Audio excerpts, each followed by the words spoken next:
Good morning, Kasturians. So today again we will try to discuss chapter number 13, which is nuclei, and from this chapter particularly we will be discussing about the nuclear size and the nuclear density. Okay, so let us start. So first of all, let us start with the nuclear size. As we know that, see, the volume of the nucleus, it will be directly proportional to the number of protons and neutrons that it is having. Okay, so we can say combined to number of protons and neutrons. What do we call? We call it as mass number. So volume will be directly proportional to mass number. Okay, and we are see the nucleus that we are considering is spherical. Okay, so what will be the volume of a sphere? It will be 4 upon 3 pi r cube. So it is directly proportional to a. From here we can find this is constant value, so r will be proportional to a to the power 1 by 3. This cube we are taking on the right side.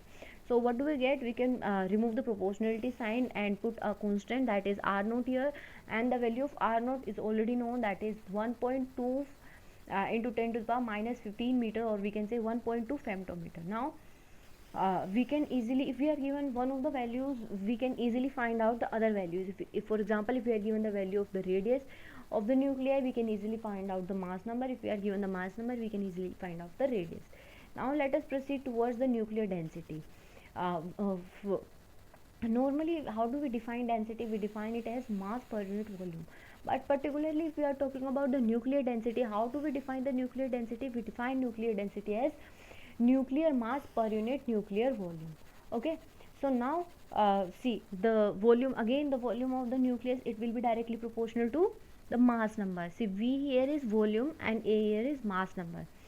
So let us consider a is mass number, m is average mass of the nucleon, r is radii of the nucleus, and mass of the nucleus will be, m is the average mass of the nuclei, so it will be average mass of the nuclei into the mass number.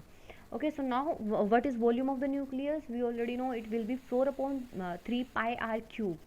Okay, so if we put the value of r that we already know, the value of r that we already know is r naught a to the power 1 by 3, and after simplifying the equation we get value of volume of the nucleus as 4 upon 3 pi r naught cube a.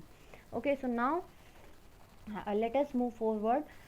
We know nuclear density is nuclear mass per unit nuclear volume.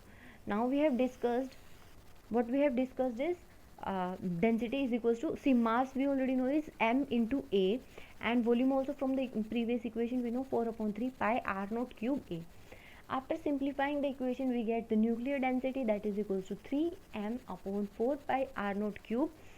And from here what do we see? That nuclear density, it is independent of mass number, but it depends upon the mass of the or you can say the average mass of the nucleon. Okay, we can say the nuclear density, it will be a constant value, as we already know it is a constant. This, all the things in this formula are constant. So what will be the value of nuclear density after solving all these values? If we consider proton here, so mass of the proton will be 1.6 into 10 to the power minus 27 kg. After substituting all the values, we get the value of nuclear density, that is 2.3 into 10 to the power 17 kg per meter cube. Okay, so that's all for today. We will be discussing the other parts in the next class. Thanks for watching the video.